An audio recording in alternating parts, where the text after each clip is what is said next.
Hello there, and welcome to the ReZero podcast. I'm Wolfclaw, and I'll be your host for this episode of the podcast. Today, we'll be talking about magic systems in ReZero, and how some characters in the story relate to each system of magic. Me and my wonderful host will be exploring this with you all today. Introduce yourself, gentlemen. You can go first, sure. All right, sure. We did perfectly. Yeah, I'm Palazard. I'm Connor. I'm the one who can read Japanese to an extent. And I'm happy to be here. I have a pretty good knowledge of this system. So I will be kind of our fact checker, explainer, encyclopedia going through for this. Yeah, and I'm Gold, and I know a little bit about the magic system in general, but overall, I think this is going to be a really fun discussion because I think there's a lot to talk about.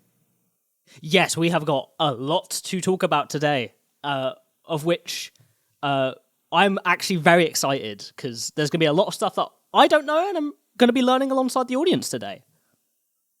Yeah, there's a lot more to this system than people might realize. It's actually incredibly deep. It just takes a very long time to go through all of it.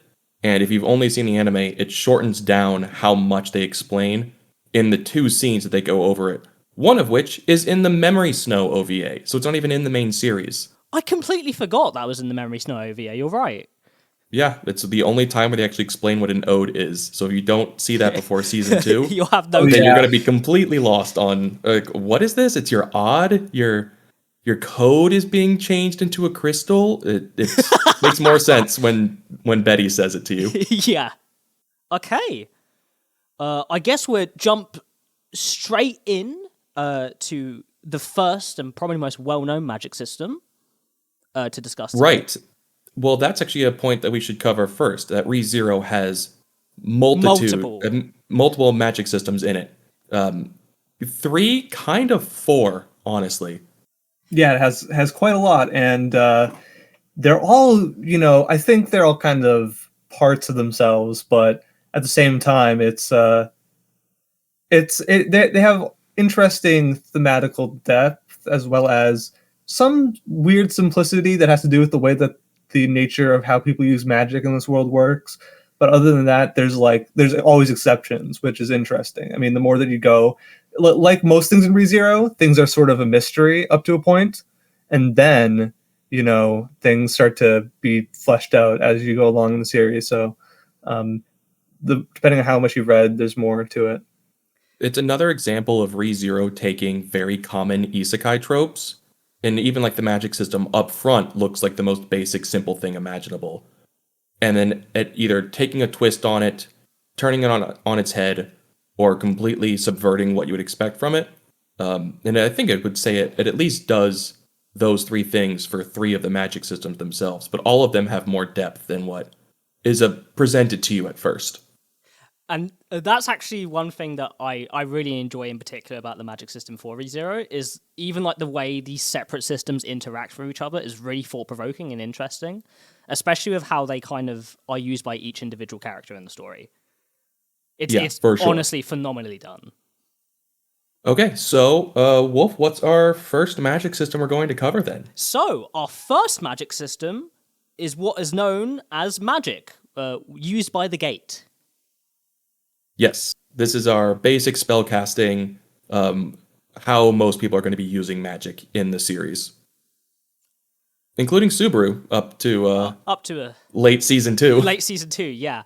This is a thing we'll talk about throughout, I think, once we've gone through major details for this system in particular, because that's a really interesting thing to talk about, I think.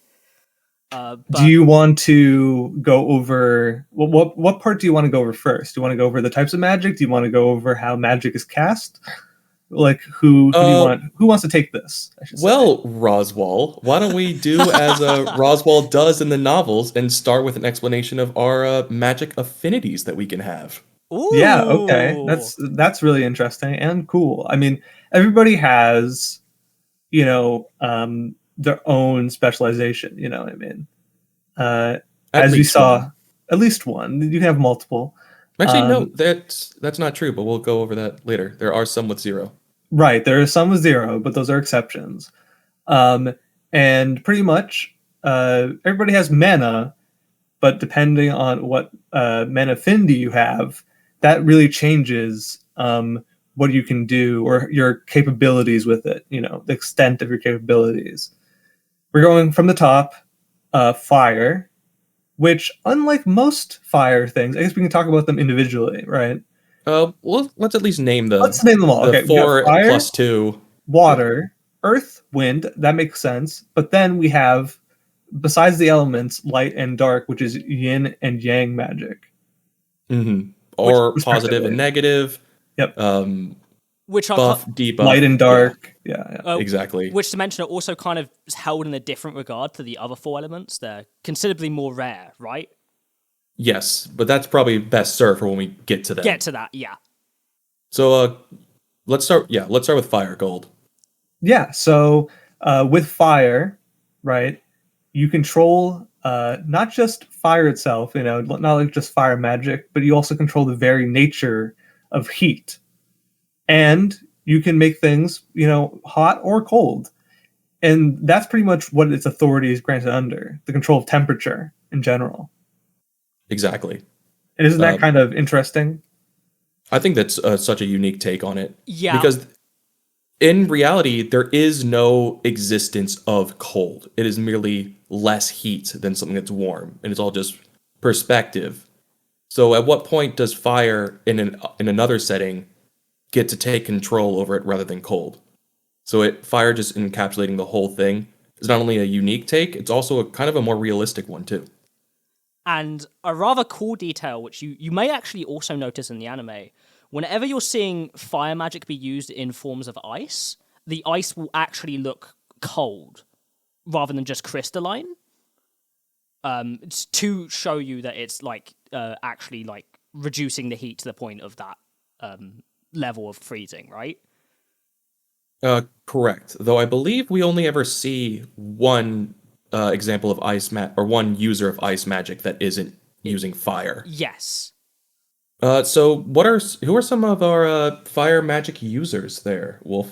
So we have our lovely Amelia, who is a fire magic user herself, and also her contracted spirit, Puck, who is main element is fire too. He's the great spirit of fire, in fact. And that's also an interesting thing to talk about, the fact that there's great spirits of each element, as well as people who are associated with being the strongest in each element. They all have sort of titles and authorities. Typically associated to a color, right? Color, yeah. Yes. I think it's specifically for Lagunica, right?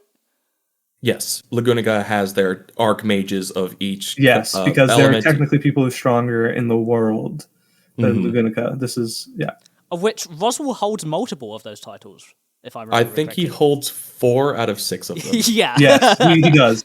He holds, I think, 3, right? Because he holds fire, earth, wind, but he doesn't control water. I think he has yang as well. Oh, maybe that's true. I didn't know. Oh, I guess he does, right? Yes, he does. Authority.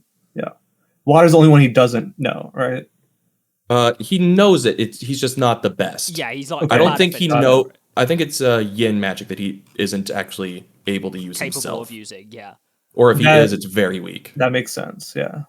I guess we'll discuss what each element does alongside fire, and then we can talk about what gates are. Right. Okay. So next up is water, right? Fire and water. This sort of helps heal. It's pretty much the de facto healing magic in ReZero. It's sort of all about life and restoring things.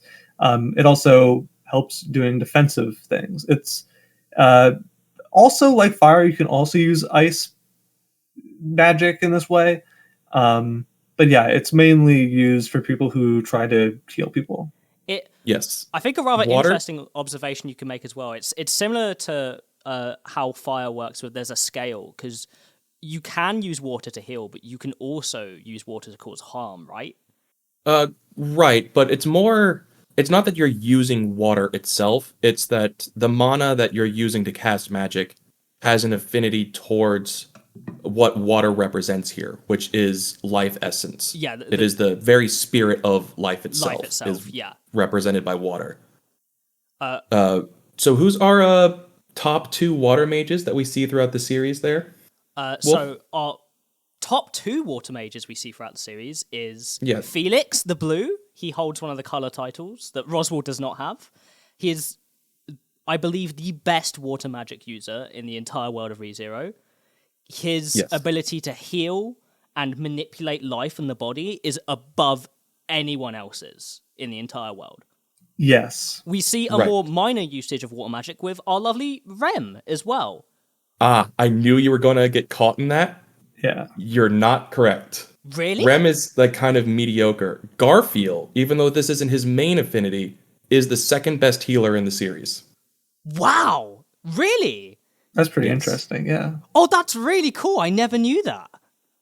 You can barely see it in the scene in season 2 when Roswell is just about to kick Garfield's head in. Off, and he's trying to heal Ram. Yes. Right. He's trying to heal Ram, and the only reason he has to stop Garfield is because there's a genuine chance that he could succeed He could there. do it, yeah.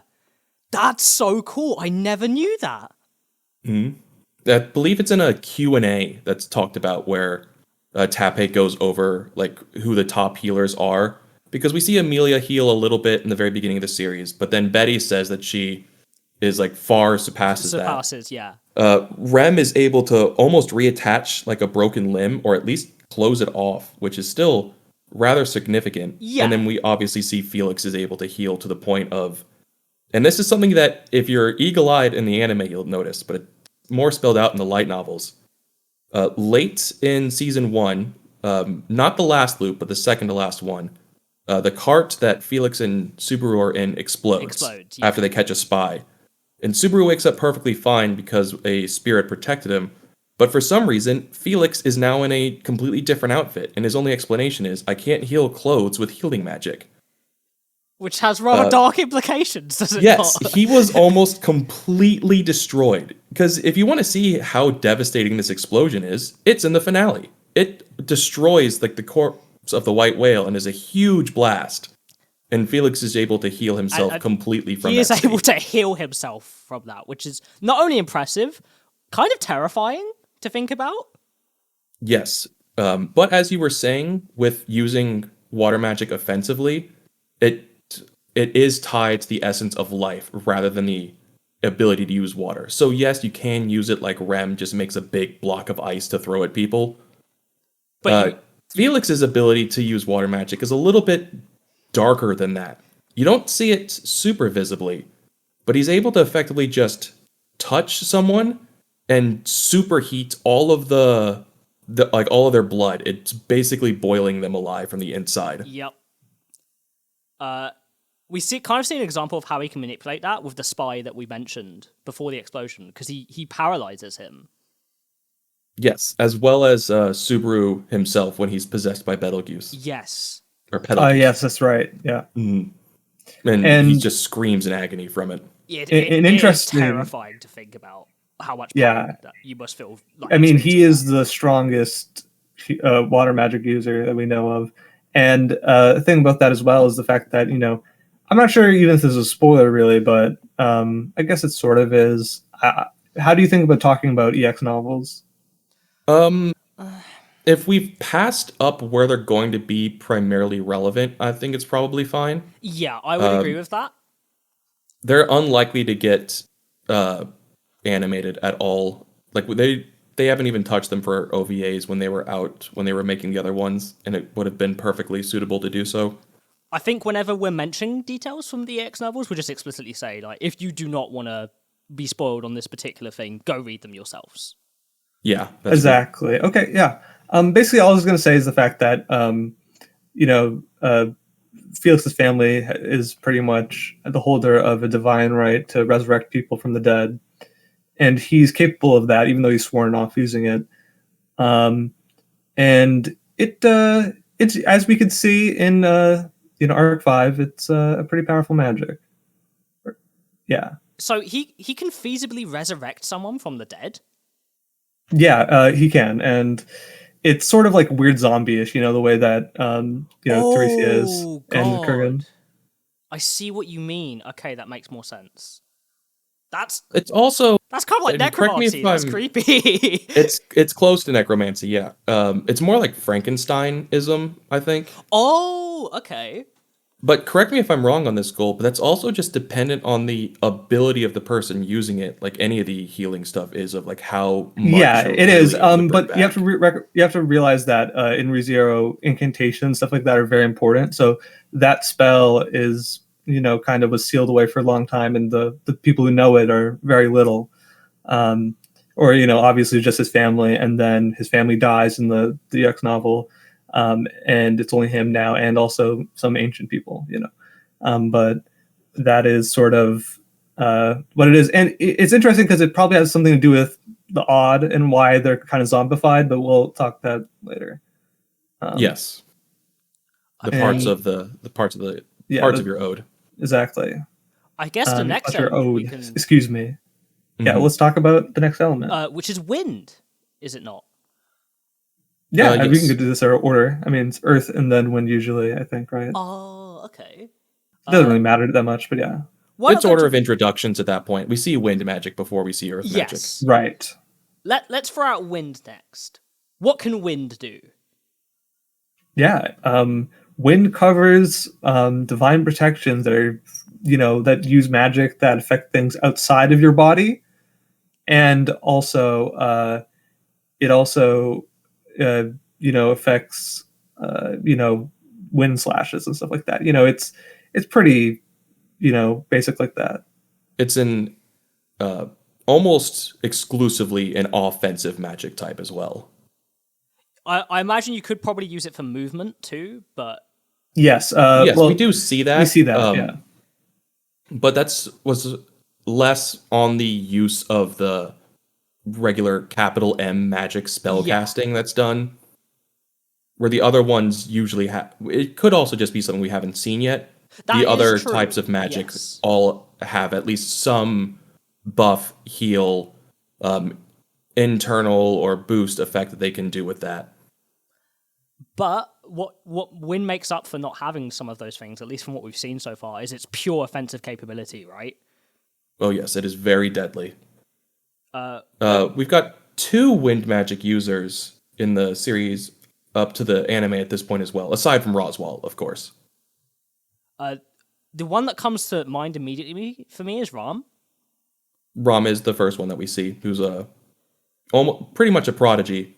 Like, I would go to say that if Ram hadn't lost her horn, she would probably have taken the green title from Roswell at some point. Oh, she almost certainly. Oh, would, yeah, because yeah. I mean, the only clan where, she's insane magic, and kind of like genius level, right, in terms of that. Yes. Beyond genius. Like, it's mentioned in the, I don't know if it's only the web novel or in the light novel for this as well, but before she had lost her horn, I think the village chief was speculating that Ram might have been like the incarnation of the Oni god for how powerful she was. Yes, I remember, yeah. That is cool. No, but that lore is like not referenced anywhere else. So it could just be So I don't- speculation on the like, character's part. Exactly. Or Which like is one- religious fanaticism. But Well, yeah, she's it's probably a that, genius. Which a is one savant. thing I really appreciate about ReZero in general, is that not everything a character says is gospel and truth. Mm-hmm. But another wind magic user that we see is Krush, Yes! who not only has that to her divine is true, protection, yeah. which we'll cover later, but is also able to use it alongside of her swordplay. Well, which we see in the fight against the White Whale. Correct. Yes. Yeah, we see that most in the fight against the White Whale. Her wind slashes, stuff like that with her sword. It's interesting, as far as I know, I mean, I could just be wrong and mistaken and not really think about this, but most has to do with affecting speed of things, right? Pretty much. Yeah. Or changing trajectory of things, or you can kind of use it to blow away things. It's control of the air, right? So that's pretty, it's pretty broad in that sense. So it's pretty good. I mean, I'm sure there's plenty of things that people can use wind magic for in terms of almost anything, just like most magic. And Right. I imagine as the series goes on further, we'll see more creative applications of it too. Yeah. I mean, there's people who, I mean, we're not talking about divine protections, but there's plenty of things that, you can tell that breaks the laws of, the what is possible due to the fact that wind magic amplifies your speed and stuff like that. And I think a really good way to kind of like put in perspective how like just brutal this type of magic is when it's used on Subaru by Ram during Arc 2.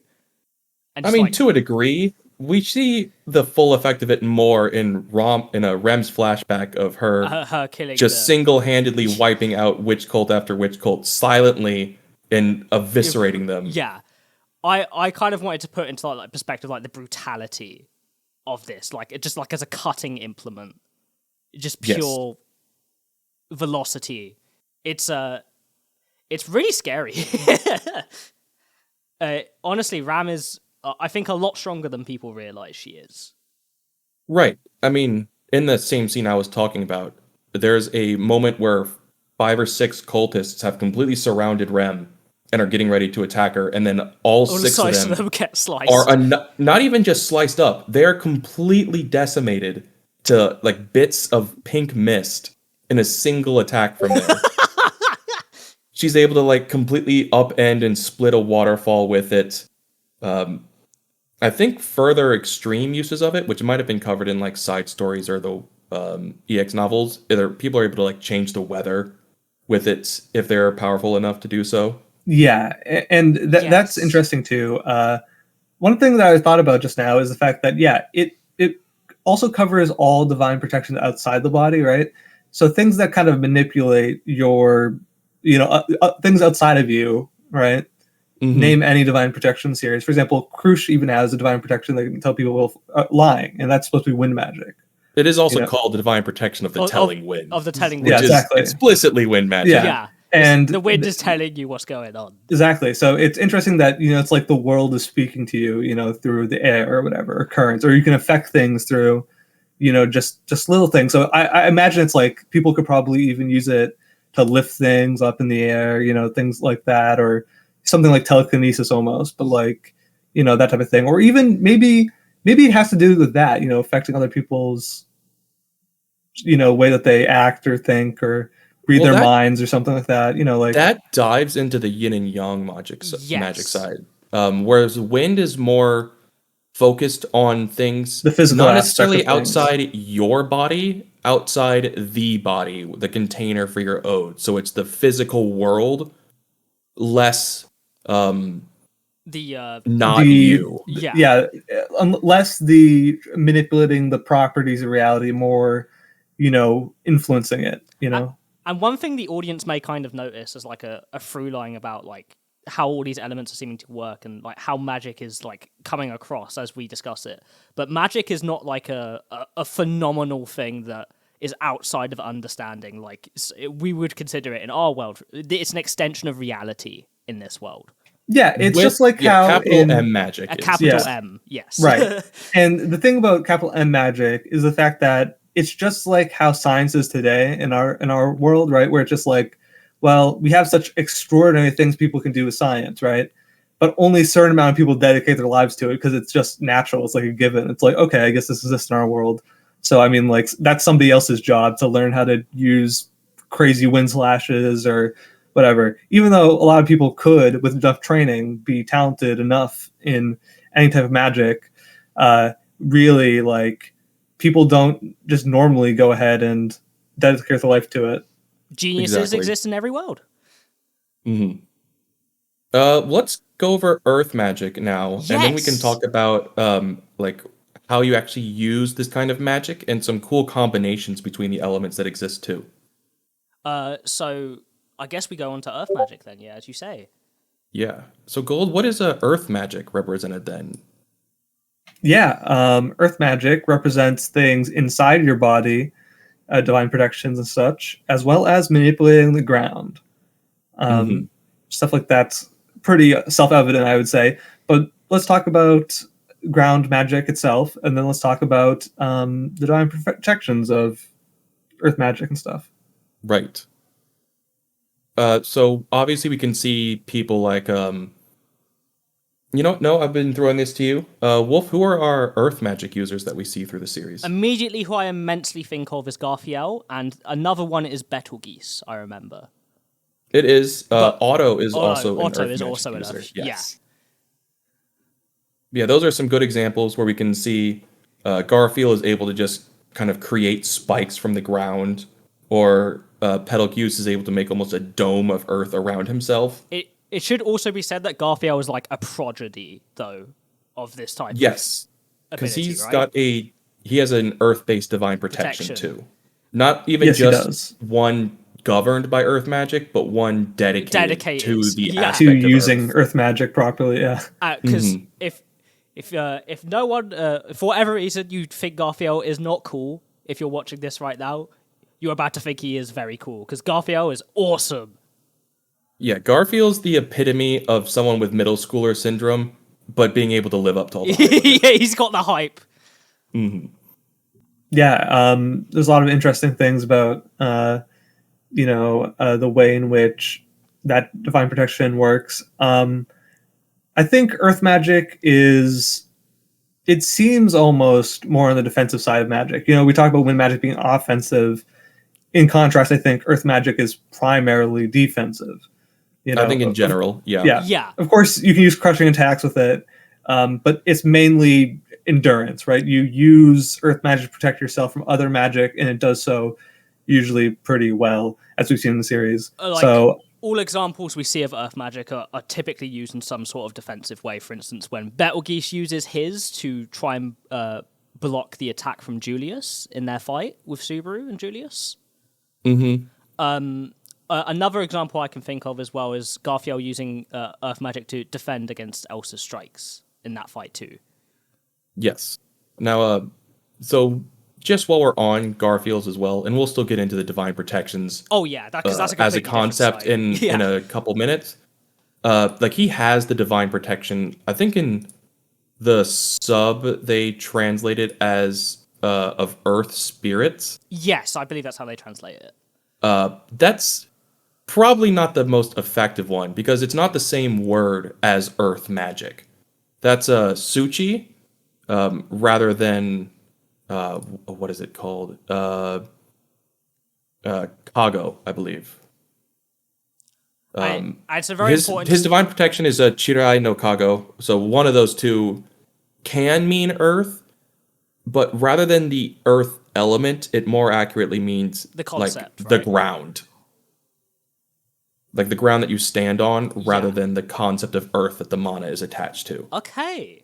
So it's more like his could be called the spirit of the ground, not to be confused with spirits or earth magic. Yeah, so it's kind of like, it's not associated with spirit arts in any way, right? Correct. Which is something that would probably, you'd probably initially think of if you saw that translation of that name in particular. Yes, you would. It's not the most clear one. It still gets it across, but it enables him to not only control the earth to a degree, like practically earth bending, but it also allows him to constantly pull in mana from the ground so long as he's in contact with it. The ground here doesn't even have to mean like dirt. He can consider an upper floor of a mansion the ground, because a concrete building. But that's also why he has to have bare feet, right? I believe so, or at least it helps with it. It helps with it, yeah. I'd imagine it would help enhance it.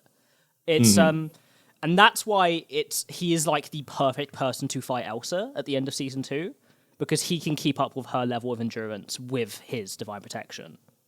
Yes, and even like him being the primary one that we see associated with earth and earth magic, his main weapon is a set of shield gauntlets. Yeah. Which is defensive. He's and a lot of his identity as like his own hero is about defending people too, right? Mm-hmm. He's the protector of the sanctuary. He's the guard dog of the Emilia camp. He's almost like the embodiment of safety and defense. Yes, he is. Anything else to go over with earth magic there, Gold? I'm trying to think. No, I'm trying to remember if there's any more Earth-related stuff to talk about here. I think it's mostly just defensive. You guys are right. So that is Earth done. Let us talk about the two special elements. Yeah. Elements, yes. I was talking about before. Yin. I guess we'll go with Yin first, right? Yeah, we should go with Yin or Shadow Magic in the sub and dub. Right. As you will probably know it as.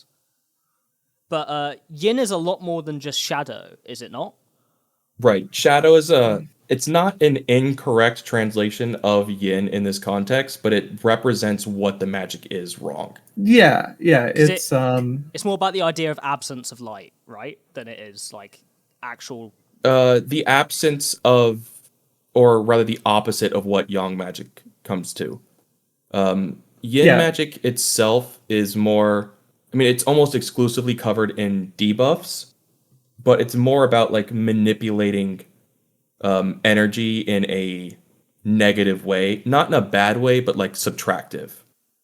So like taking away or Slowing slowing down, down, reducing, yes. or removing directly. Like we will mention with some of the spell examples in a second. Yeah, Subaru says that, oh, it's only debuffs, and he's Technically wrong, wrong. but it's not, it is the right concept to take from it. Yeah. It is the negative space. He just doesn't appreciate how OP debuffs are.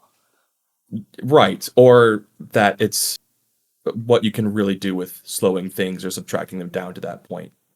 Yeah, it's a subtractive nature rather than an additive nature. Though when we're talking about shadow and light, there's always like a negative connotations, but just by the nature of the way that they're talked about yin and yang, it more seems that there's a harmony going on with the way that it's described. And also like a sort of, it's about influencing reality in a way, like the structure of, time and space, the way in which things have properties, how things relate to one another thing. And the most basic example we see of that is Subaru's first spell, Shamak, which is used to basically dampen the senses of the target he inflicts it on, right?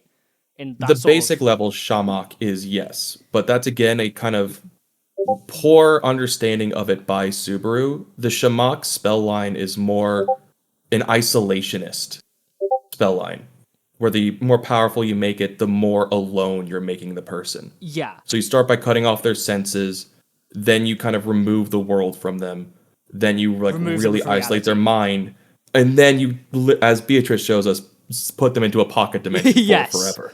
Which is interesting to think about in relation to what that means for how people even got to the ReZero world. But that's speculation. Speculation. I mean, this is the time to. It is speculation. But I think it's a fair. I think it's a valid time to talk about it. Yeah. Like we have our two main users of yin magic between Subaru and Beatrice. I don't think it's a stretch to say that Satella is also a yin magic user. She has to be. There is no way she is not.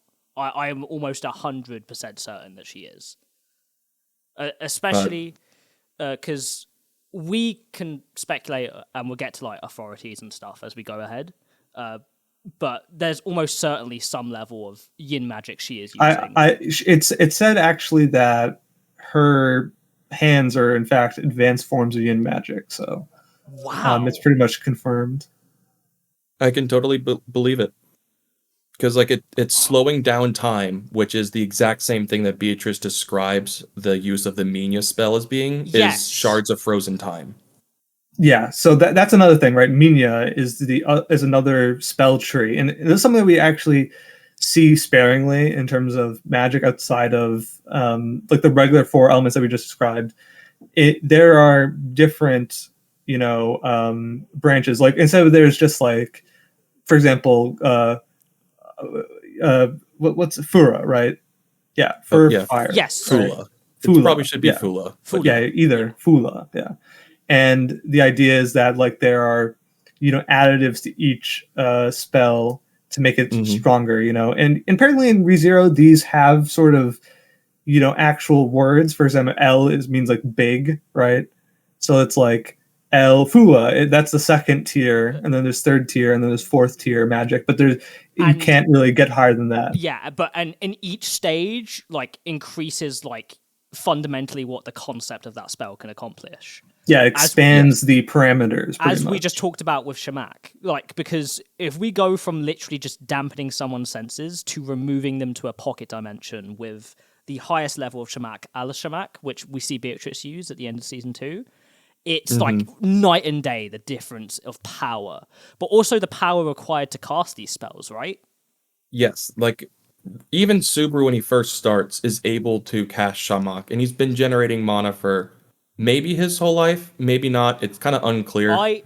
But he's brand new. He's able to use it, and it doesn't like knock him unconscious the first time he tries it. Yeah. Beatrice has to spend 400 years worth of mana built up in the library to use Al Shamak. Which means it can't be a consistent trump card, right? No, it would almost certainly destroy her if she tries to do it again. Yeah, unless you're an exception, or people have talked about this, the fact that spirits usually have less impact on the world than humans or, regular people do for this and that reason, even though there's, for example, nations that worship spirits. We'll talk, we'll get into that. Yeah. Into the spirit arts, yeah. So that's probably a good cover for yin magic, as well as kind of going over all of them. Then we have the one that's been almost, and I do mean almost, exclusively not shown in the anime yet. We get a hint of it with one ability for Yang magic. Right. I think I know which ability you're talking about, but I'll explain Yang magic or Yang magic. This magic is the opposite, as we were alluding to earlier, of yin magic, in the fact that it specializes in pretty much, buffs or additive properties to things. Mm-hmm. And that's pretty much what it does, right? It adds things. It's like increasing the energy of them rather than increasing the temperature, which is very similar. And so you can probably equate some things similar between them as well. Between like that and fire. And as we discuss like element combination stuff, I'm sure there's a pretty thorough line between those two elements in particular. Yeah, and right, but primarily buffs, as you said. Yeah. It's interesting. Am I wrong or right? Is Yang magic or Yang magic the one in which you duplicate things? Is that right, or is that? I think that might be. I couldn't tell you. It doesn't matter. It doesn't really matter that much. I know that Yang magic is that the one. Okay, this is another thing I'm saying, because these aren't actual spells. Sorry, we're talking about not actual spells, but things, magic that we've seen, right? So Yang magic, is that what increases or decreases weight, or is that yin magic? That's yin, I think. Yeah, but you could probably still do it with Yang, just in a different way. Yeah, but yin is the opposite way. Yin is a lot easier to make like things like gravity manipulation. Right, that makes sense. The duplication magic is based on Earth. Okay. I'm checking that now. Yes, I was actually about to say, yeah. Yes. I guess you're influencing the materials of the world, right? So that'd be Earth. Yeah. Mm-hmm. And it's kind of... go ahead. The example of Yang magic that we actually see in the series is only done through Roswell's ability to fly, which is a combination of multiple elements together. Which is something that we don't see from many other characters. We don't see people do that. I mean, we don't see anybody else do that. Only spirits. Only spirits. I was about to say, yeah. And that's an interesting thing to note, because spirits they interact with the world differently than normal people do. Right. They're almost kind of not real, and they just have to use magic to make themselves appear to us. Well, I mean, you have to use magic to be able to see them. They're literally made out of mana, right? Like they are mana coalesced into existence, right? Yes, and there's some more kind of applications to interactions with mana that involve experiencing spirits at all that we can get into. Which is exciting. Although, now that I actually look at my own model, I remember that there is one other use of Yang magic that we see. Yes, which is Nect. Oh yeah, that's true. Yeah, you're right. Which you see Julius use to connect people's senses together, and like link them up. It's interesting that that's not only yin, that it has to almost weaken someone else's ability in order to add yours to theirs, I guess is how it would have to work. Well, when it kind of connects everyone's minds together or senses together. I know it seems rather strange, but like a kind of thing, like a thematic thing I kind of feel from Yang magic is that you're enhancing something, yes, but you're enhancing it by like your own will or self, right? Which is why it's appropriate that some characters are associated with it in particular. Mm-hmm. There are other characters that we already know who are associated with Yang magic. But because that's so rare and it hasn't really been established in the anime yet, I or even to the point where you two have caught up to in the novels, I won't say who they are, but there are some users of it, and when you learn who they are, it makes total sense.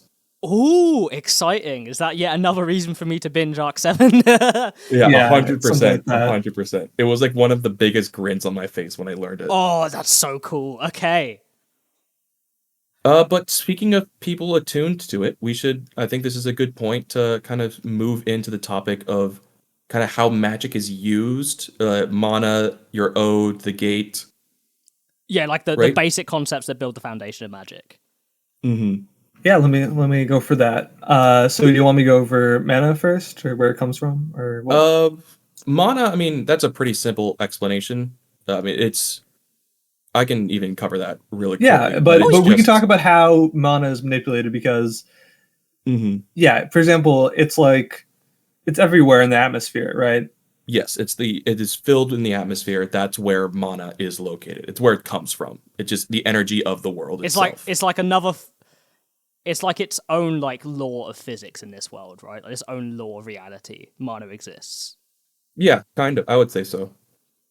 Yeah, and also mana in this reality is pretty much used for all sorts of things. It's used for enhancing physical things, right, as well as casting magic, of course. So Yeah, I mean, it's but all magic. it's all one It's all because it's all you're under that branch of magic. Yeah. because we're talking about mana, and then we're talking about the fact that people run out of mana. Of course, you replenish mana by eating food or sleeping or whatever, just like normal people. But the thing To a point, to a yeah, point, it right? is Obviously, you mostly can just like naturally brought into your body, kind of like breathing. Yeah. right. Yes, and that's because sorry, I cut you off there, but that is also because getting to where mana originates from, which is Adlagna, which is the world, right? Yeah, And though we should be careful on going too deep into Odlogna itself. yeah, we but- won't talk all about We will just Adlagna, talk 'cause about the that's concept of spoiler. Ode itself, Yeah. rather than to give it what a it good thing. means. But the reason why, Connor's correct there is that we're talking about, like he's talking about how the fact that it's just in the atmosphere and all you need to do is suck it up, right? But the way to suck it up is through sort of invisible portal that's inside of every, living thing called a gate. And Yeah, it allows kinda people like to, yeah. Go ahead. a non-physical organ that you have. Yeah, and it works exactly like an organ This is as we actually- see in, This is a thing you see quite commonly in a lot of magic systems, in particular, that get quite spiritual with their magic, is the idea that there's a magical organ that produces or helps you manipulate what's in your body. Mm-hmm. And a gate's a really good term for it. Yeah, I think it's honestly the perfect term for it. Yeah, go ahead and continue, Gold. it makes total sense, and it's because you kind of suck in things through a gate, right? And this is sort of similar to things like chakra and point like that. Like there's points in your body that sucks up energy, right? Or just your lungs. Or your Yeah. it's pretty much a magical lung, right? Mhm. And basically its size varies from quantity and size depending on the individual, right? You can train it to become larger. You can also damage it just like an organ. It's very much like physical activity, but using mana as the medium for your or magic as the medium for your workouts, pretty much. It also, pretty much determines almost anything about you as a person. Your ode, right? Not your your gate. ode. Yeah, sorry, my bad. I'm getting ahead of myself. But yeah, so your gate pretty much, you need a functioning gate to use magic at all. And overcasting magic can lead to damaging the gate, and you can permanently use your magic, as we saw with Subaru. However, sometimes there's nothing that can be done about it because it's sort of separate from, even healing magic. You know what I mean? To a degree, yes. Yeah. Once Yeah. you've kind of broken it and ruined it, as we do see with Subaru in season 2, there's no fixing that. Like, Yeah. if it's not clear to anyone who's only seen the anime, he can't cast spells on his Yeah. own anymore. There is- that's been broken. His gate is completely destroyed. Yeah, it needs Beatrice. It's Yeah. what that Spirit Heart's crackling screen in No One Can Lift a Queenstone Alone is. It's and that's why if you didn't fully get the implication as to why Subaru like says thank you in that moment, because he's thanking that part of his body for one last usage, right? Mm-hmm. Because he's just brand new to this world. He's never had to flex this muscle, use this organ before, and it's completely untrained. And this is one thing I was going to mention too. I kind of, the implication I kind of feel with Subaru's gate is that it's not that he doesn't have talent for magic. It's that his organ, his gate is like a newborn's almost, right? Like it's that's something I've always been curious about. I don't know if there's a solid answer to it, but because he's new to this world, did he always have a gate? Did he not? I don't know. It's interesting. I think the answer effectively is yes, but there was never any mana to take in or expel. Right. So this is interesting because it means what Tepe is saying is that there's sort of like his own spiritual idea for how the world works almost operates through ReZero in a way. Mm-hmm. If you know what I mean, because it's like, okay, the real world sort of had this at one point, so that means ergo, Well, magic's able to influence the real world here because people get isekai. Exactly. Yeah, I mean, it's interesting how that works, and we see it happen twice. It's interesting, yeah, for sure. And as we talk about like how that just how this own reality kind of works separately from our own, there's so much speculation we could talk about, which I think we may save for another episode, which is like the rules and foundation of this world and how it may affect the other, which I think we'll eventually get to at some point, because I've got lots of theories for us to go through. So gate, magic organ, takes in mana, lets mana back out. Although there's another little interesting point that it has to be opened at some point. Whether you do that on your own or if, like Puck does for Subaru, someone opens it for you. We hear from Rome, the giant, not the maid girl, that people use the magic items, the meteors, or metias, if you insist on that, in place of using magic if they haven't opened their gate yet. Which kind of... It is something that has to be done at one point to learn how to use it. Which kind of adds this element of exclusivity to magic, right? Like the idea that perhaps some people may decide not to spread it as much as possible to contain power for themselves. That's a sort of... and as I talked about before, it's sort of like, a thing that people opt into doing, pretty much. Yeah. It's something that everyone's capable of doing, but whether they have the resources, whether they have the knowledge. Yeah. Exactly. I mean, it is still possible to learn to do yourself. Rom did it a day old. Exactly. And was able to cast magic. So that wasn't done to her. There's always talent, right? There's always like geniuses and people that can figure things out that's never been established before.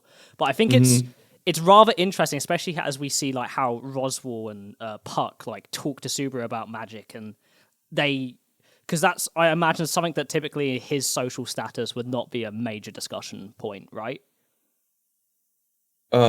He's sort of all about magic in Lagunica, so that's an interesting thing.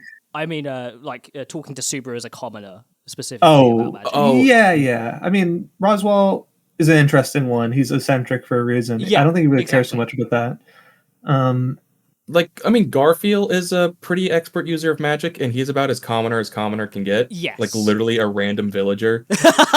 He's the random NPC that got away. Exactly, but I mean, like Otto, knows how to use magic. Like we learned that pretty much anyone would understand these concepts. It's just not something that they're able to do themselves, either because lack of ability or they just never were able to open their gate. Like even Roswell couldn't figure out how to open his own gate on his own. He had no idea what was happening. Which was what was causing his illness. Exactly. Yes. Because your gate taking in more mana than it's either able to expel daily or that you're able to use daily can lead to what they call the magic release period, which Subaru ascribes to constipation. And it's not an inaccurate statement either. Really if we're talking about organs, that's not, inaccurate, I'd say. And just building up too much and it has to come out somehow. It does have to come out. It's interesting that, people blessed with that much talent, if they're not trained enough in their gate, that can even be a problem, right? We're talking about the fact that, some high tier of magic. I wouldn't be surprised if, I'm not sure if you've seen this in series, I mean, besides Subaru, of course, somebody trying to cast a very high level spell that they can't possibly take in enough magic with their gate, or it's like too much, and then they either destroy it completely because they used such high level magic and they weren't prepared for it, or something like that. That's something that happens in a lot of shows like this. So I wouldn't be surprised if it happens. I think that's kind of implied is what has to happen with Ryuzu Mayer when she finishes Echidna's ritual of having to use up everything that she has to become that makes sense. Yeah. Yes, okay. Because Beatrice knew what they were there to do, but it wasn't until she got the implication that Ryuzu was going to be sacrificing herself here that she realized what that really meant. Yeah. Which I still suspect that was Echidna's plan from the beginning, was to sacrifice this little girl for this purpose, but she still plays it off like she could have done it without having to resort to that. Echidna. Yeah, I don't. There's an entire different can of worms.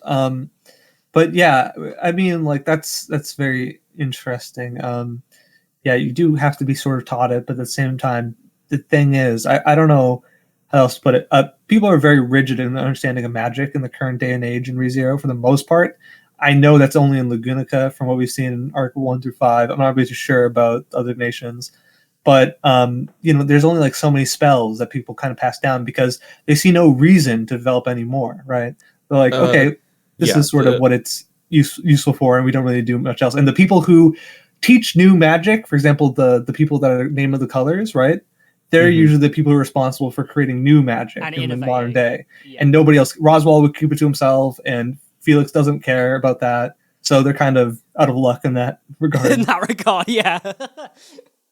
Yeah, it doesn't help that the foremost magical user of 4 out of 6 elements is also host to a place called the Forbidden Library, where he keeps all of his knowledge and secrets. And also is kind of a recluse and kind of eccentric. Eccentric for sure. I wouldn't call Roswell Elmaters a recluse.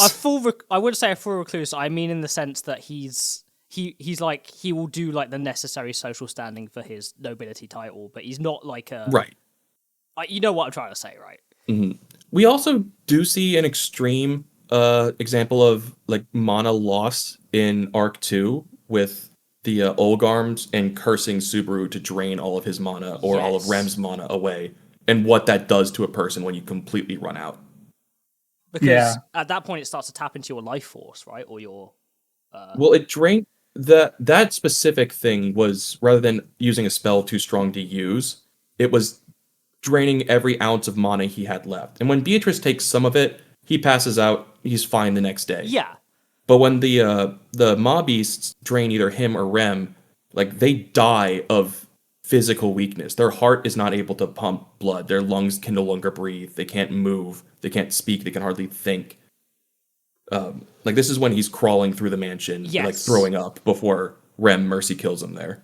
And it's, like, we saw when we were doing the live reads for Arc 2, that was like one of the most brutal, painful experiences you could have. Horrible things that we've seen, like, from his perspective.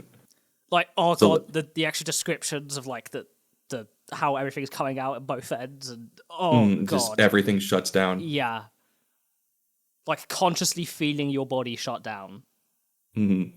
But otherwise, we are told from Beatrice in the OVA that your gate pulls mana into your ode, and that's kind of what you really use to manipulate mana yourself. The gate lets it in and out, but your ode is what's more important in this case. And that's kind of what gets pulled or fell back on when you overdo it or need to pull from something more. So Golda, you looked into this more than I did for here. Can you talk to us about like what our odes are? What does that really mean? Gosh, yeah, I'll give a basic overview of it because that's what's next, and then we'll go into more detail about what that potentially means, because we can't really spoil everything about it, but that, for example, it gets explained later on in the story for like more in depth. But Ode, of course, is your life energy, and it dwells inside of a living thing from birth. It's sort of like the opposite of a mana that exists within an environment. This exists within oneself, right? And it varies from person to person in terms of quantity and size, and it pretty much represents somebody's lifespan, not only their lifespan, but also everything about what makes them person, right? Think of your It's their identity, soul. your consciousness, your soul, everything pretty much is tied up in what an ode is, right? And pretty much having a large amount of ode is pretty much your capacity for being able to use magic. It can be used in place of mana for casting magic, as we see in ReZero. This is pretty much what's primarily talked about in the first arcs of ReZero. Pretty much you can squeeze it out in cast spells outside in emergencies. You see Puck say to Amelia to do it. You see Subaru do it. Yeah, and there's some weird things, and you can even influence your own ode technically. There's sort of a lot of weird consequences about it, and also I can't really say this because I think it's still a spoiler, right? Yeah. I won't say it. Yeah, oh yeah. And Yeah. even like beyond like where you two are, like we could get into more for really what that is. But the ode it's an important part. It's almost synonymous with a person's soul. And yeah, as you said, it is the fallback option in an emergency. Puck tells Amelia, if you need to, you can use your ode to call on me if like things get too hairy. Ryuzu has to rely on her ode for powering the gem setup. Puck's ode, it has too much magic in it, and he's freezing everyone around him in the OVA. And there's always limited qualities of ode. There's no way to restore it, right? Yeah, I mean it's your memories, it's Yeah. your soul, it's yourself. It's the thing that makes a person a person. There's no tangible way you could like fill that back up, right? Like fill that cup back up as it slowly starts to drain. Right. Not without changing who you are. Yeah, at the very exactly. least. And Exactly.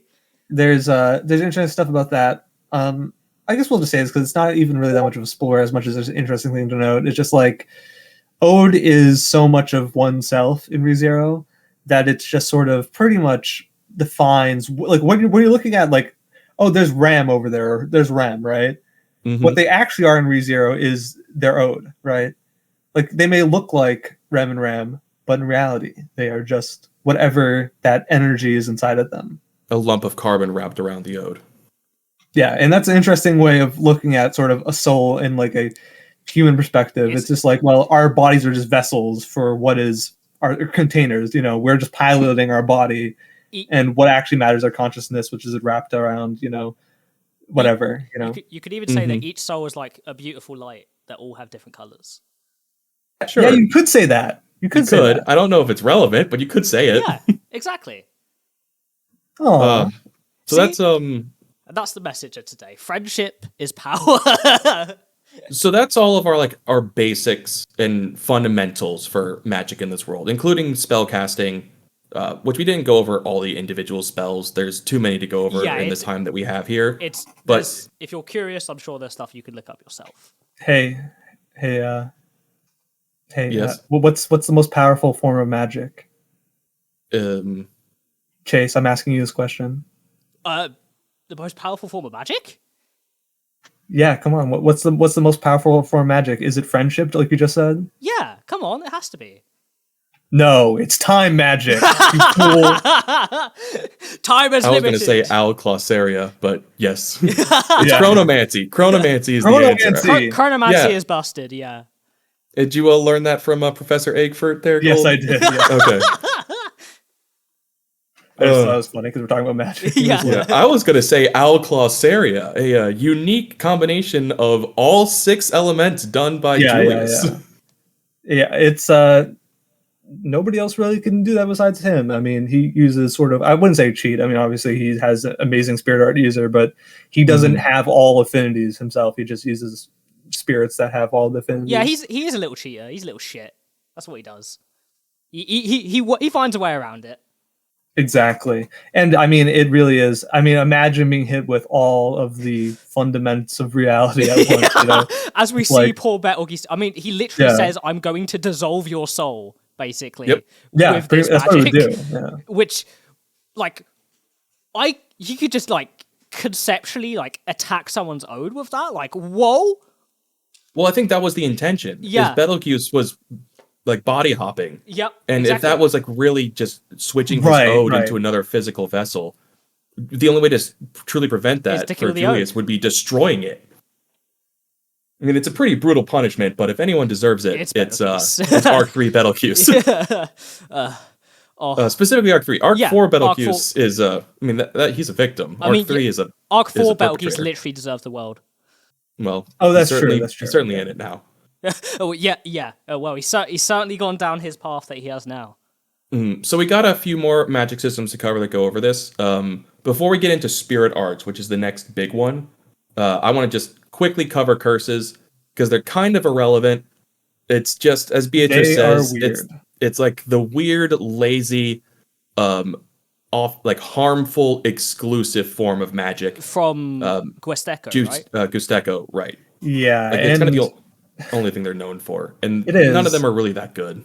Yeah, they aren't that. I mean, there's a reason why they talk about. I mean, I don't know how to even say this. It's like they in Gusteco are obviously very poor, but as we see from Elsa's backstory, and what they kind of, I mean, curses are all pretty much around harming somebody. They are weird because they aren't. They are magic, right?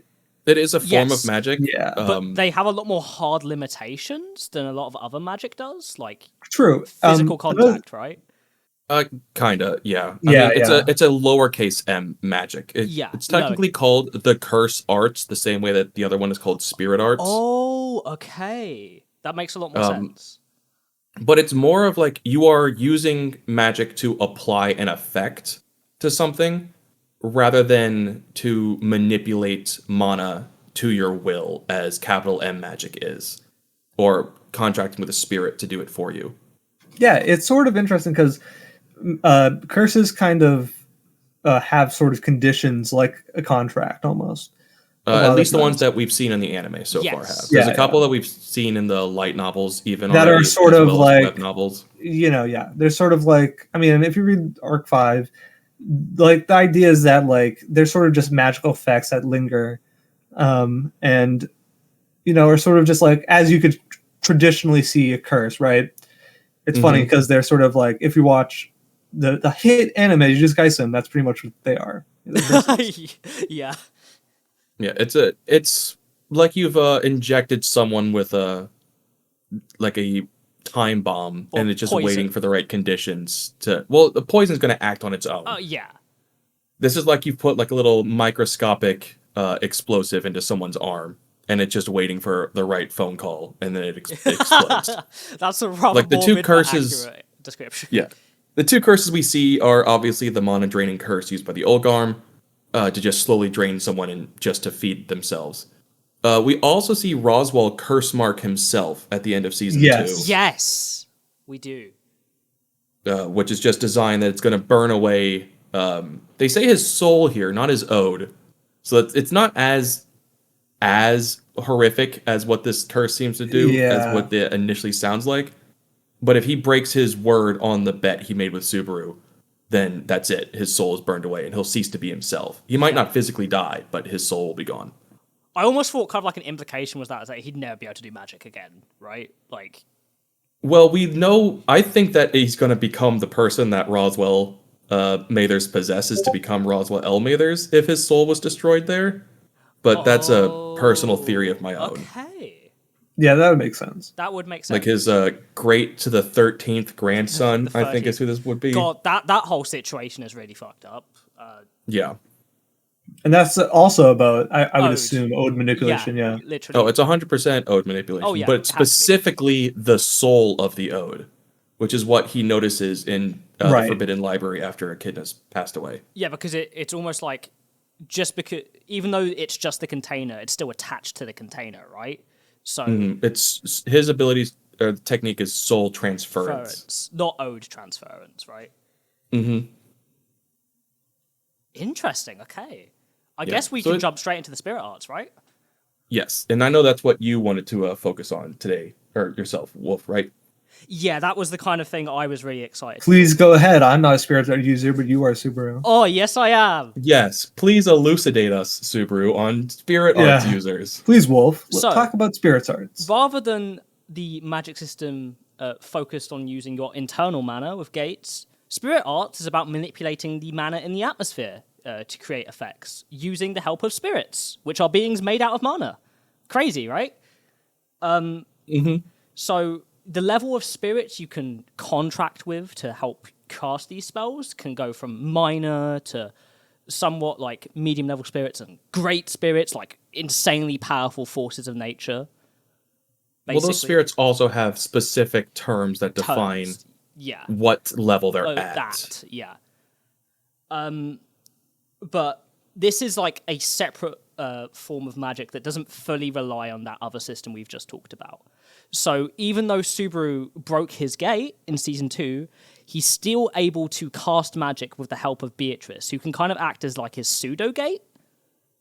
Because she's a spiritual being, he can use her in that way, and they're contracted. Yes. And we also see an example of this with Amelia. She's contracted to Puck, and she uses spirit arts for the majority of the anime that we see. That's true, though there is a weird thing of that, in that she doesn't use Puck as a spirit arts user would use a spirit. Yeah. Like, her contract with Puck is different from how we see anyone else, even Subaru, use the spirit arts. And that Puck, on his own, is the one that just does everything by himself. Yeah, he's still contracted. He's an autonomous unit. Yeah. Yeah. He's like an automated turret. Like, Beatrice is still able to act on her own as a spirit here, even now that she is contracted to Subaru, as we see like much earlier on in season 1, in the time where she's contracted to him for a night and a morning.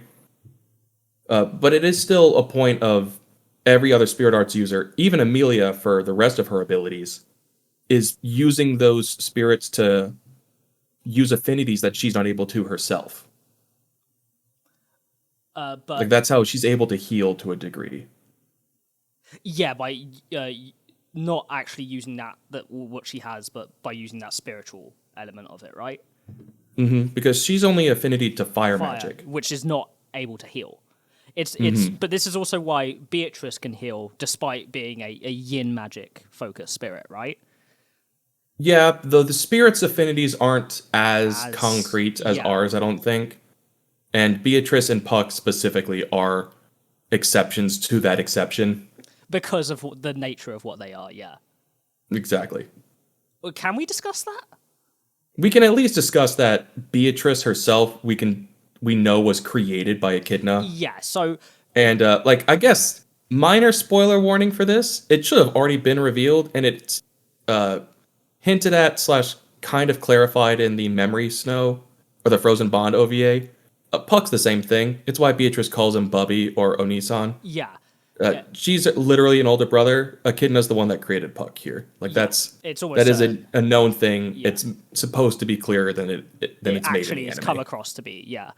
But the reason why their contracts are so weird with because even like Beatrice's contract... Oh, that's what you meant. Oh, that's beginning of Arc 5 when that's explained. Oh, bugger.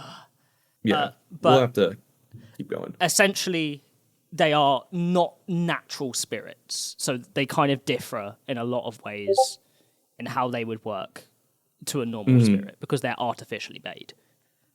Yes.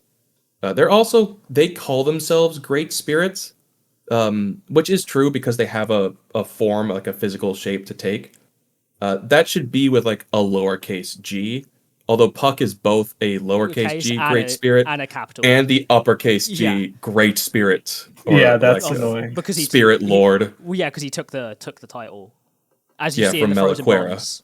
But Beatrice is a lowercase g great spirit of the Forbidden Library, so she's not associated with any element, and thus is not probably considered on the same standing as other great spirits would be. Right. Well, she would kind of. It's fuzzy. I mean, I don't think they really even care that much. Yeah, but I do think too much. Yeah. The idea is that they're pretty much the greatest spirit in terms of their own mana, sort of like the color thing we were talking about earlier. Yeah, that's what a great spirit is. A capital G great spirit, right? Yes, capital G great spirit for clarification. Spirit Lord. We can go with Spirit Lord for today to clarify. The greatest spirit. Because Puck, like those are ones that you would kind of call Sama in this case, of like the highest level of respect, which we do see there is one for each element. Yeah, effectively. This isn't in the main series, but if you've read any of the What If novels, we do actually meet one of the other great spirits of one of the elements too.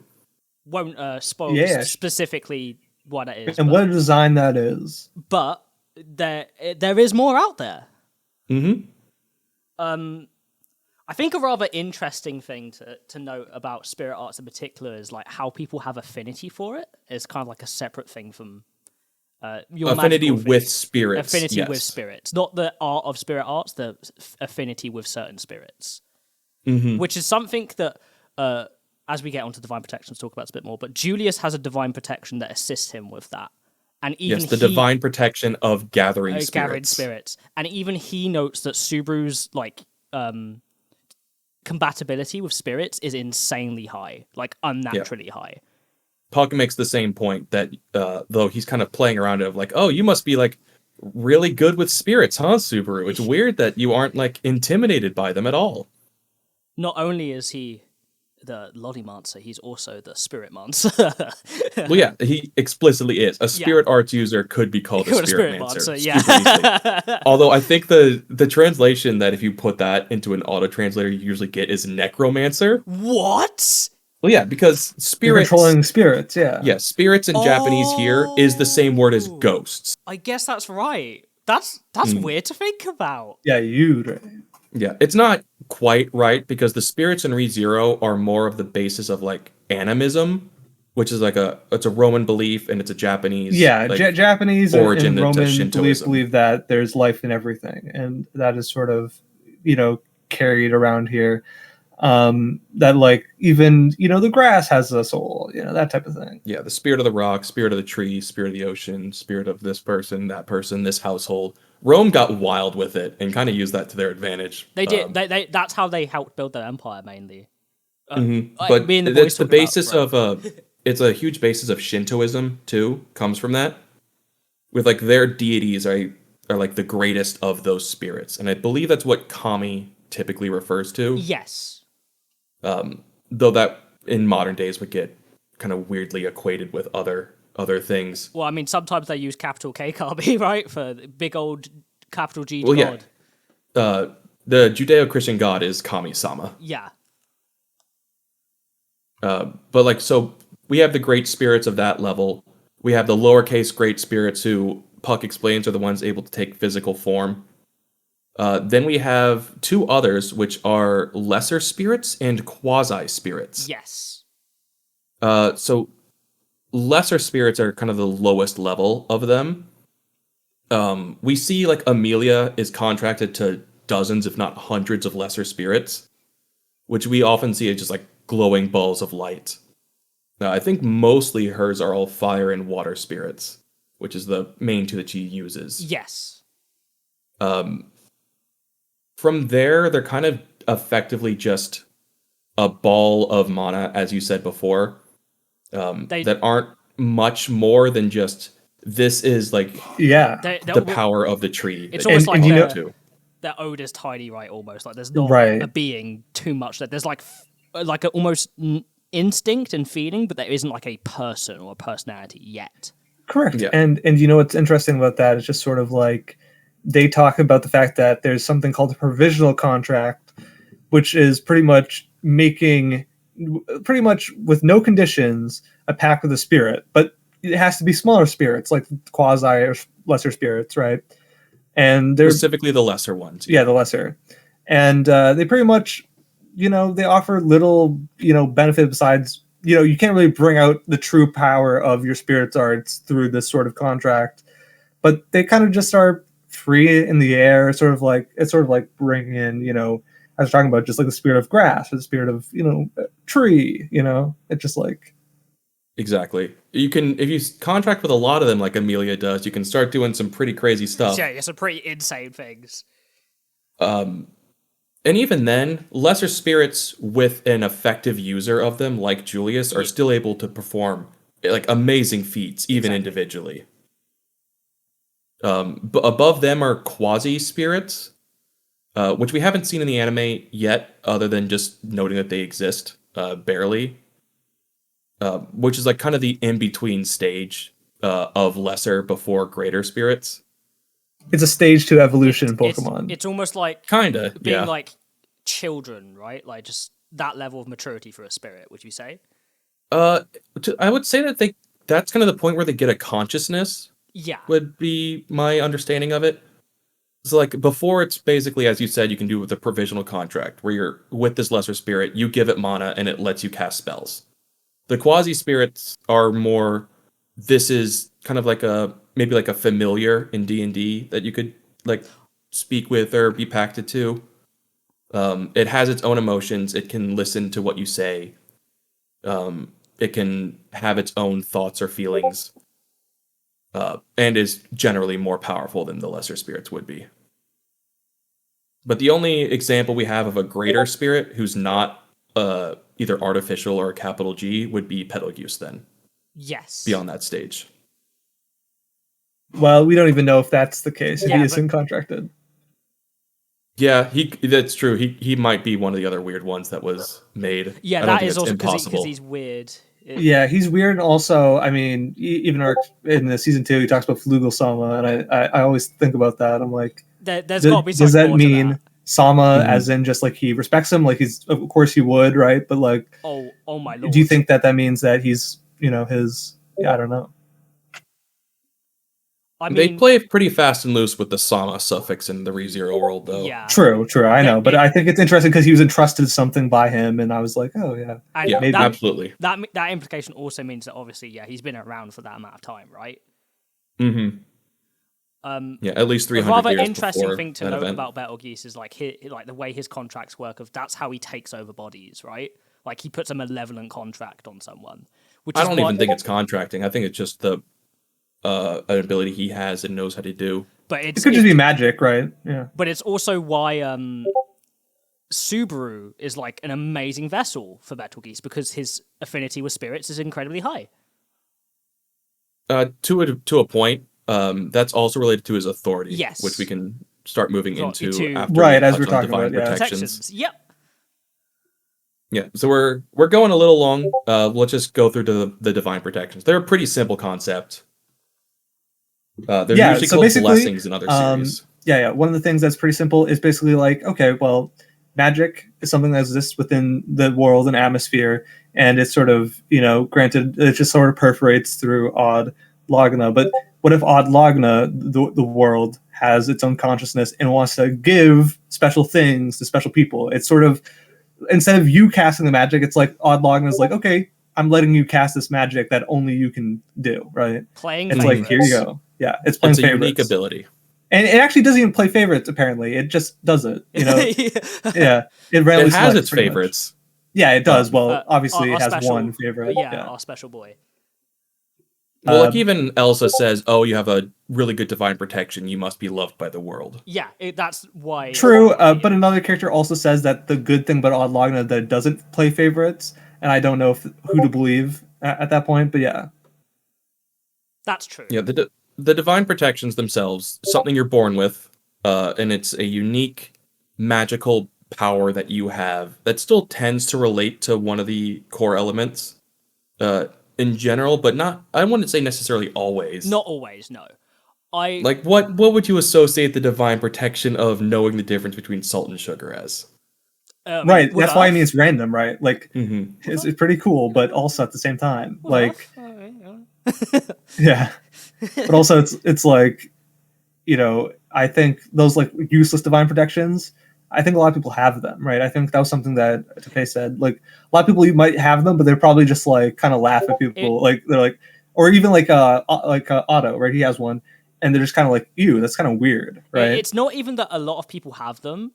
It's that or maybe not a lot of people have them, but you know what I mean. It's a very small amount of people have divine protections, and a very small section of those small amount of people have divine protections that could be considered pretty useful or. And even powerful. A smaller one of those are ones who are actually able to use them. Use them, yeah. Like, no one can say that Otto's divine protection is weak. He's Dr. Doolittle, except even further. He can talk to any living thing.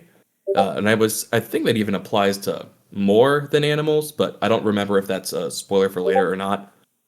I mean, that would be the kind of implication of understanding a soul, right? Yeah, as we were talking about the system of the world, and we're talking about, okay, everything's a living thing, you kind of can extrapolate from there.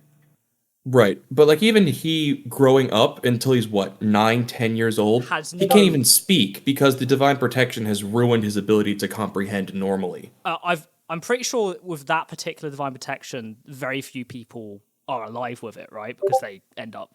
Only with one major exception, only one divine protection exists of a copy of itself in the world. Oh, really? It's you have the divine protection of capturing, of gathering spirits, or of the soul of language. That makes so much more sense. I was always confused as to like how that worked. Thank you, guys.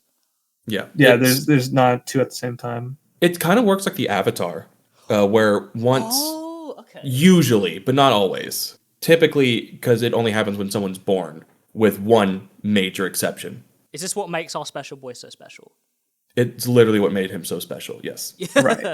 And it's because his divine protection is the ability to copy divine protection. Or ask for more, I guess. Right. You can get whatever divine protection you want at any time, pretty much, yeah. And interestingly enough, I mean, I was going to say the fact that, like, divine protections are sort of like a cycle, right? Mm-hmm. There's a lot of cycles in ReZero in which things kind of go through a loop, right? Like mana. You mean the show focused on time loops is about cycles and looping? Yeah. Well, that's exactly right, and that's why it's so genius when you think about it. It's like, okay, while somebody's living with this divine protection until they die, somebody else can't be born without that divine protection. Yeah. And it's also why Subaru does not have any, because he was not born in this world. Probably. Yeah. That makes sense. That's an assumption I could make, at least. Mm-hmm.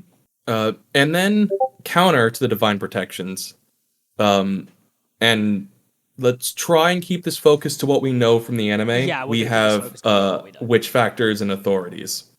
Yeah, they pretty much say "fuck your rules." Literally, yeah. Yeah, that's literally what they are, though. Like that's what it says to Odd Log. Now it's like "fuck your rules," and then you just do whatever I want. The rather interesting duality between divine protections and authorities is a rather interesting thing to note, as like witch factors and the authorities that come from them, they're kind of like against nature almost. Like they don't confine to the rules of reality. Exactly. And it's interesting because, as we're talking before, magic is about a genesis with an understanding the world and the spirit and your own spirit, wherein, you know, with authorities is a selfish thing. It's like, I'm going to use this however I want, right? And that's why I assume that they're correlated with sins. Exactly. Because they're sort of like they are an egoistic view of what I'm going to be using my power for. You know, I'll do whatever I want with it. And it's the most extreme form of that. It's you're so, you know, devoted and so covetous of your own power that you're going to use it however you want. Who cares about the rules of the world? Yeah, you know? It's kind of like, if the world is the thing above all, what happens when you go against the world, right? Like that's the greatest sin you could commit in this instance. Right, and that's honestly what the sin of pride exists in the real world representative. It's not being like, oh, I did a good job on my homework, I'm proud of the grade I got. Pride in the context of a sin is equating yourself to God. To God, yeah. And like, everything else is kind of subservient to that concept. But let's get into some of the specifics for it. So there's the witch factors, which represent not only the 7 modern deadly sins, but the 2 other decanonized ones too. Mm-hmm. So the main 7 we have between pride, sloth, wrath, greed, envy, gluttony, and lust. We used to not have pride, I think, was the one that didn't used to be there. And at that time, there was vainglory, which modern could refer to that as vanity. Yes.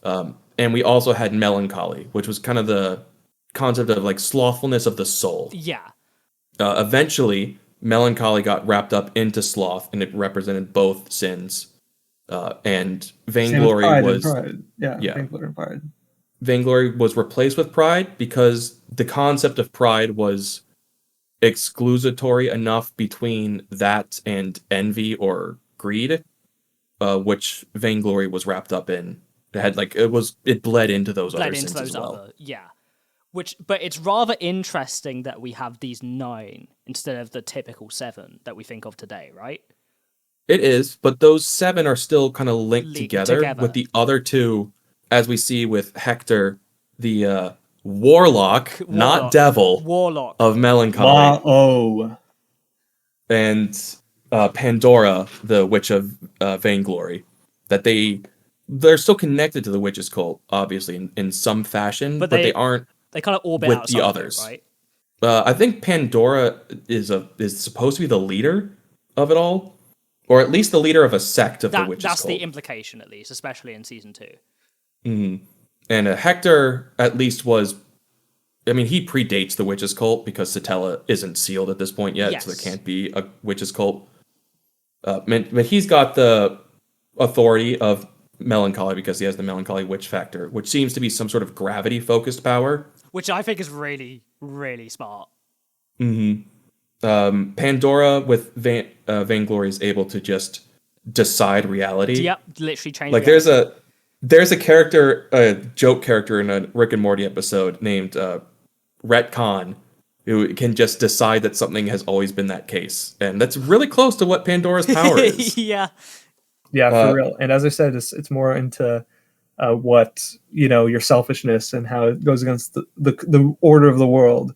Most usually, of them do. yeah. And because the more you represent that kind of sin, the stronger that yes, power exactly, is. right. And that's the reason why people who aren't slothful, like Subaru or Beetlejuice, aren't necessarily all that strong with their authority. And it's also why perhaps like the penalty or the cost of that authority may be higher. it's Yes, more exactly. significant if you are less compatible with it. It's why Echidna decided, I'm going to use this tea to make you more compatible with the sloth witch factor so it doesn't drive you crazy. Yeah, and so when you think about the way in which, the way in which, the strongest of the Synarch bishops are presented, you could assume that the strongest ones are the one who are most compatible with their sins. Mm-hmm. So that's an interesting way to look at it, because they're the one who are more selfish, more driven, more, capable of doing awful things for their own sake. And because of that, I think it means that they are more, they take to their power better than other people. And also may play into the idea that perhaps there's less of a whole person. Because the more you become... Yes, exactly. To sin is to be human. So to deny that is still... Like we see with Super that he's able to still use the sloth factor perfectly fine. But what I mean is like, perhaps the deeper and deeper you recede into that sin, the less... Well, it's interesting the way that Subaru works, because he's a spirit user. By definition, he's able to balance, and that's the interesting thing, right? He's able to balance his appreciation of the world and others with his own desire to change the world. And that is pretty much, I think, what ReZero is sort of getting at metatextually with these power systems. It's like, with him having authority, sure, he wants to change and reshape the world into a better place, but he also understands the beauty of the current world, or some things in the current world, and wants to work with it and work towards it. And he kind of learns that lesson through Return by Death, right? Like the value of life and time. Yeah, that's what season 2 is pretty much all about. Him realizing and appreciating that. Mm-hmm. There's also a point to say that Subaru's selfishness is selflessly selfish. That he wants to be the hero that saves everyone, which means that he still wants to save everyone.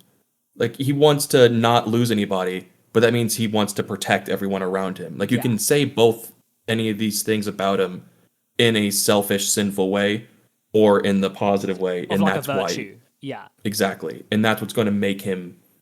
Like, we've seen him collect the one far. I don't think it's a stretch for anyone to think that as he kills off these archbishops, he's going to start collecting more of them. He's got to collect more. And we know that Satella still has the envy witch factor, but seems to have lent her authority to Subaru here. So he's got 2 at the end of season 2, effectively here.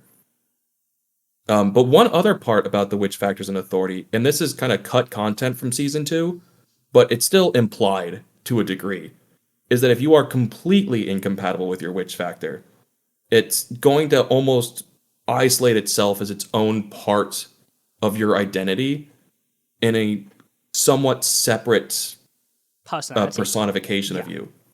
Like, you can see the difference between, say, Echidna, the mother of Beatrice and the teacher of Roswell, and this is to a point, in the flashbacks, rather than the Witch of Greed, who's manipulative and cruel and sociopathic to Subaru and Amelia. There is a different sort of interpretation almost of that.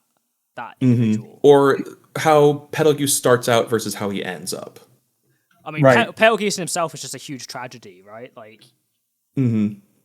He's a victim of the power of Pandora's gaslighting authority. yeah, literally. Authority of gaslighting. Yeah.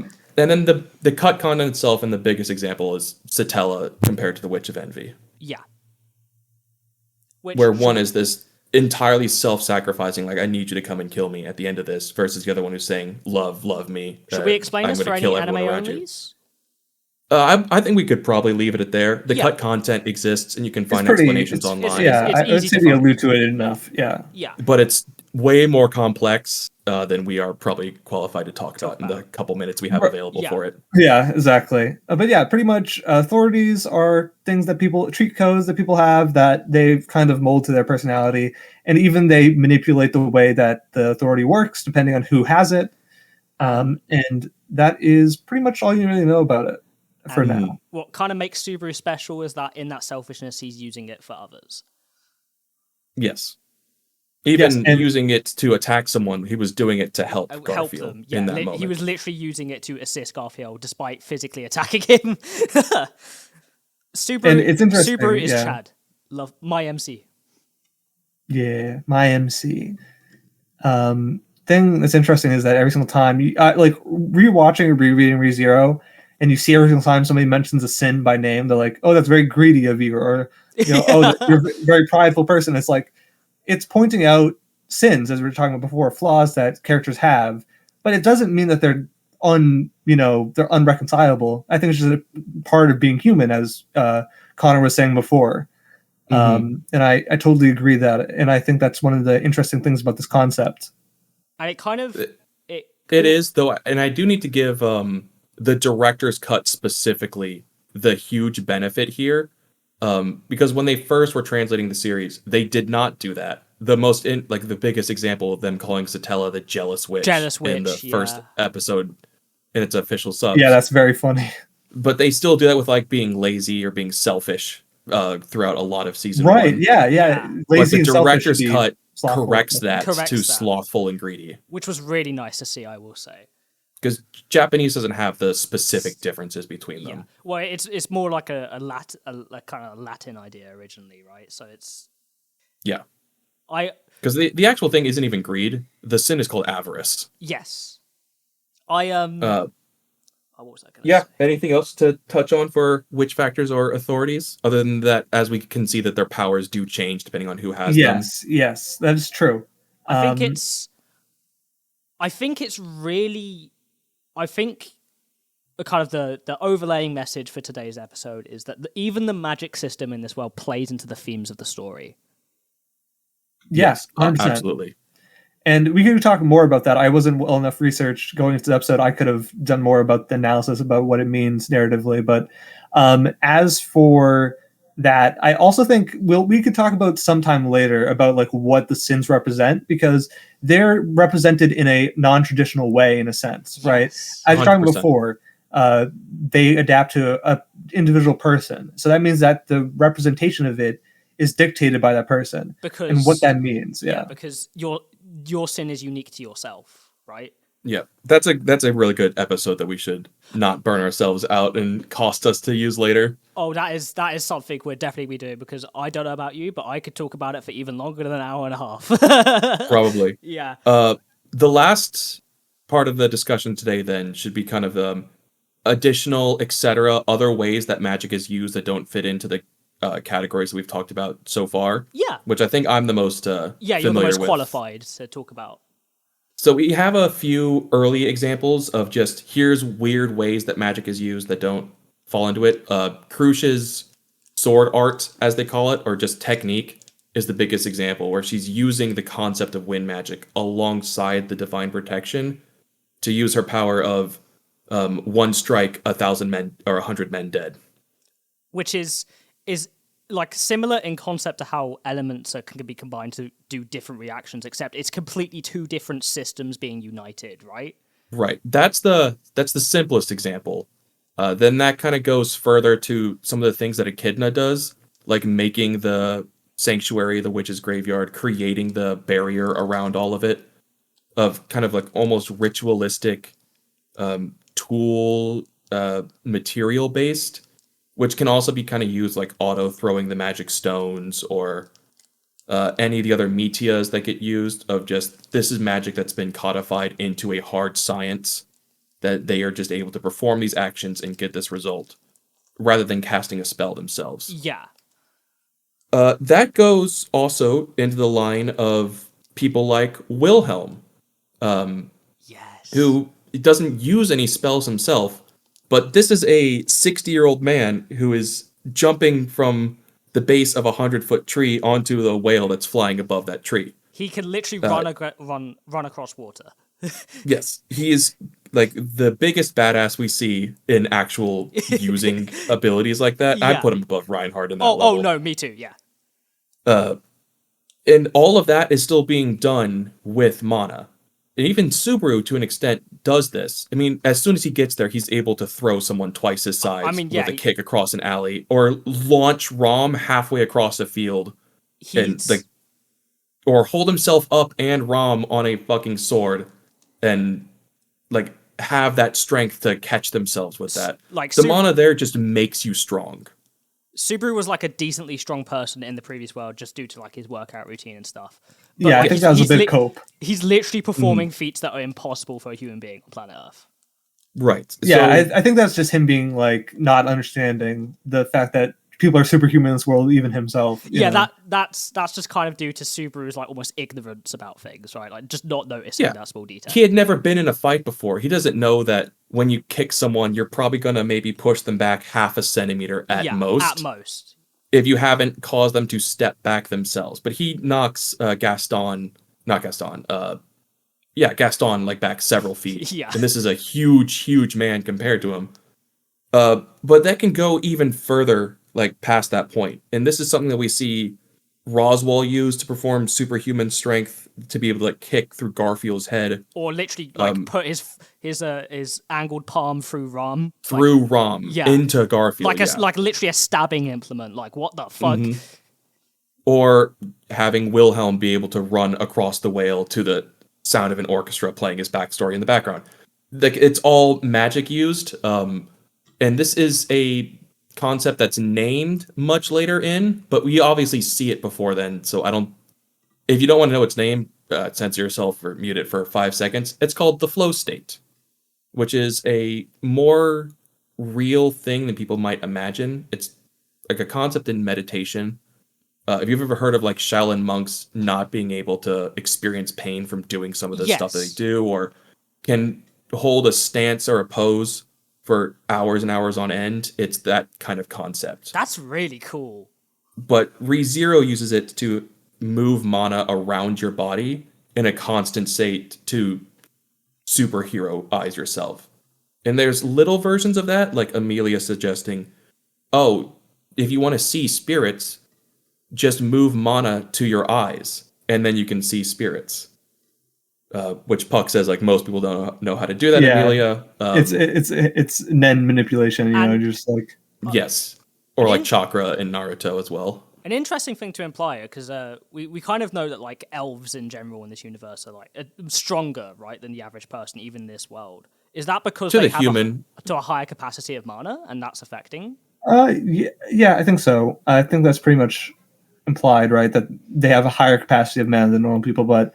or they're just live long enough to collect more. True. Yes, because... Or exercise it enough. It's almost as if Wilhelm's, like, power and, like, strength is stronger than when he was even his younger self, like, as we see in, like... I wouldn't say that. When he was his younger self, he was able to outperform the Sword Saint. I mean, in terms of, like... perhaps, like, his... I mean, like, his physicality strength. I don't mean, like, his actual, like, peak... How best do I... Perhaps. That's... Maybe not. It's a little unclear. But obviously he's able to do something incredible with that. Wilhelm's cool. And also to note that demi-humans are pretty much capable of things that normal humans aren't able to do in a lot of different ways. So usually they are mostly stronger in different ways than normal humans in like specialized things, like, you know, physicality for Onis, right? Onis are physically stronger with their horns out and stuff like that as well. Well, yeah, that's because their horn is almost an external gate organ. Yeah. Yeah, exactly. They have It an absorbs, extra magic organ. yeah, it absorbs more stuff as well, and they can facilitate it easier, right? Yeah, and this is why I don't like the term demi-human for all the non-human races in it, even though Yeah, because like elves are demi-human. It's like, Yeah. okay, yeah. But like demi-human is also could also be heard as half-human, like Amelia is. Half elf, half human. So she's half human, half demi-human. Which is weird to kind of like say. Yeah, or like Garfield is 3/4 human, 1/4 beastman, so 1/4 demi-human. It's a bad term, but it is what it is. It is what it is. It makes some sense because technically, for example, in the barrier, it's like, okay, this person looks like a human, but don't worry, they're demi-human. And it's like, are they demi-human? I can't tell. You know? Well, no, that's the catch. Is the barrier stops half humans, not demi-humans. The Oni are all demi-humans. The Beastmen, like Ricardo, are demi-humans. The elves are demi-humans. But The people like sanctuary. Amelia are half-humans. They're half-bloods. That is why I hate the term demi-human. Okay, that is actually rather confusing, eh? It is, yeah. Demi-human is just non-human humanoid race in this world. Like a dwarf would be a demi-human here, or a goblin. A goblin. Or all the other bizarre races that are there goblins in this? Arc 7. There's not explicitly. Okay. But they also have dwarves as like halflings instead of I know that those exist as well as cool weird rock. Yeah, like what's his name? It's not Crowley. It's the third one. Oh, the small one of the three gangsters from the first episodes. He's a dwarf. Oh, like that's actually like an established like race. Yep. Also, fun fact: divine protection of being good in bed. Oh That's my canon. god! You can look that up. Why did you remind me of that? No. Yeah, exactly. That's him. No. He's him. Oh my god. So yeah, that's a really all of that. Just to go back to you can use magic throughout your body to empower the different parts of yourself. You can use it to make tools. You can do a lot of things with mana to perform supernatural feats aside from just casting spells. And that gets super explored into Arc 7. So if you really want to see some interesting ways that magic is used, for all of you at home, Season 3 is probably going to finish with Arc 6. So you could start picking up at Arc 7 after that. Otherwise, read through it now. It's an amazing story. Yeah, I'm starting Especially my binge you two. tonight. Yeah, because I'm not going to lie, one of my favorite parts about ReZero is the magic systems. And oh my god, just talking about it gets me excited. I love how To Pay has written his world. It's amazing. Okay. Do we all. I think that is us done for today's episode of the ReZero podcast. We're 15 minutes ahead of what we normally do for you guys, so I hope you enjoyed a bit of the extra content. And please let us know what you thought about the episode in the comments today. We really want to... in fact, I may start having a section... either the end or the start of a podcast where we have a look at some of the comments from previous episodes. Because I think that's a good idea. Yeah. Mm-hmm. So let us know what you think. And if you learned anything new. Let us know that we're dumb and wrong. Yeah, and please do tell us when we're wrong. Because we're not perfect either. Let it be known. No, we're sinful beings. We're sinful, pitiful beings. Diminutive, sinful beings. But this has been the lowercase magic of ReZero. Thank you so much for listening. And this is an uppercase thank you from all of us here for watching. This is a non-existent middle case. Thank you so much for stopping by, everyone. And I hope you have a wonderful week until we see you next time. Goodbye! Bye! Bye!